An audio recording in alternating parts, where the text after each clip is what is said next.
Hello everyone, তোমরা খুব ভালো আছো? আমিও ভালো আছি। চলে যাচ্ছি এখন দত্তপুলিয়া আটাতলা, ঠিক আছে। আর তার সঙ্গে এখানে আমার দাদা, আমি, আমার হাজবেন্ড। দেখো, আমার দাদার জন্য একটা সোয়েটার কেনার জন্য চলে এসেছি। এটা শ্মশান রোডের রাস্তায়। আর এখানে একটু দেখে নিচ্ছিলাম আমাকে কেমন লাগছে, ঠিক আছে। বসে আছি, বসে বসে দেখছি আর ওরা দেখছে কোনটা নেবে, কি বৃত্তান্ত ডিসাইড চলছে এখানে।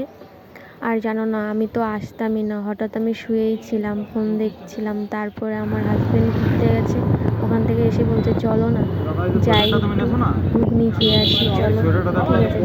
তারপরে বললাম ঠিক আছে চলো, দাদাকে বলে আমরা তিনজনে চলে এসেছি। আর এখন দেখো কালীতলা যাচ্ছি ঘুগনি খেতে, ঠিক আছে।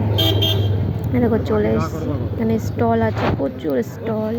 আর আমরা যে দোকান থেকে খাই সেটা কালকে শেষই হয়ে গেছে।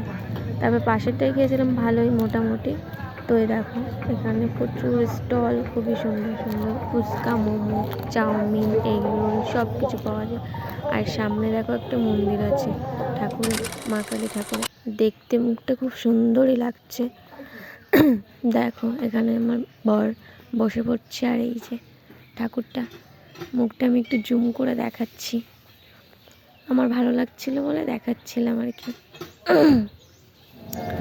দেখো তারপরে আমি অর্ডার দিয়ে আসলাম, ঘুগনি নেব। এখানে বসে বসে কি করব, ভালোই লাগছিল না। তারপরে মনে মনে ডিসাইড করে নিয়েছি, আমার বরকে আর বলছি আজকে এক প্লেট, পরের দিন আরেকটা হবে, সেটার জন্য আবার কিন্তু আসবো। আর এই দেখো আমার বরকে দিয়ে দিয়েছি, আর আমাকে এখানে খাইয়ে দিচ্ছিল। দেখো মানে সবাই ঘুগনি খাচ্ছে, দেখো আমার হাত গরম ভীষণ।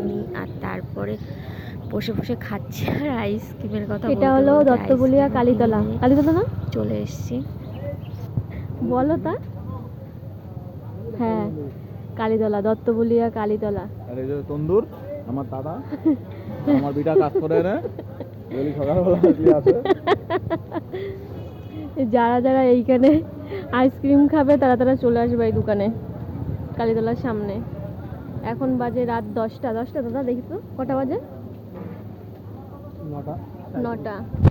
আর আমরা এখানে আইসক্রিম খেতে চলে এসেছি।